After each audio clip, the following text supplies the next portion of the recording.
నిర్ణయం తీసుకున్నాక సైడ్ ఎఫెక్ట్లు ఉంటాయి. ఈ సైడ్ ఎఫెక్ట్ తీవ్రత ఎక్కువ, దీని తీవ్రత ఎక్కువ, దీని బెనిఫిట్ ఎక్కువ, దాని బెనిఫిట్ ఎక్కువ అనేది ప్రభుత్వం తీసుకోవాలి డెసిషన్. అంటే అక్కడ బస్సులు పెంచితే మళ్ళీ అక్కడ స్టాఫ్ను కూడా పెంచాలి కదా, ఆర్టీసీ సిబ్బందిని కూడా పెంచాలి. మీకు ఈ పథకాలు వచ్చాక ఆర్టీసీ బాగుపడ్డం అన్నది ఇక్కడ లేదు, నష్టమే. ఆర్టీసీ మునుగుతుంది, భారమే.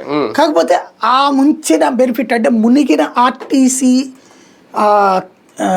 శిథిలాల మీదన రాజకీయ ప్రయోజనం పొందుతున్నారు కదా అక్కడ కానీ ఇక్కడ కానీ. ఇంకోటి, ఒకసారి ఒకటి పెట్టాక రెండో వాడు తీయగలడా? అదే కదా. ఇప్పుడు కర్ణాటకలో కానీ తెలంగాణలో కానీ నెక్స్ట్ వచ్చి పార్టీలు రేపు ఇస్తాయా తీసేస్తాయా?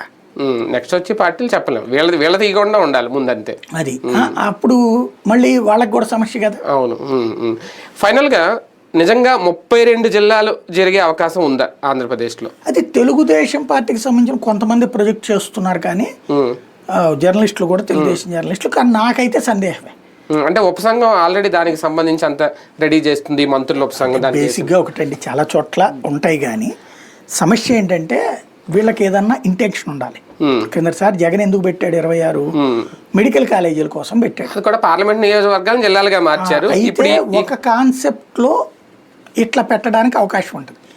ఏంటంటే ఇదివరకు ప్రభుత్వం, కేంద్ర ప్రభుత్వం ఇచ్చేటటువంటి నిధులు జిల్లాల వారికి ఇచ్చింది, అందుకని కేసీఆర్ అని పెట్టాడు జిల్లాలు.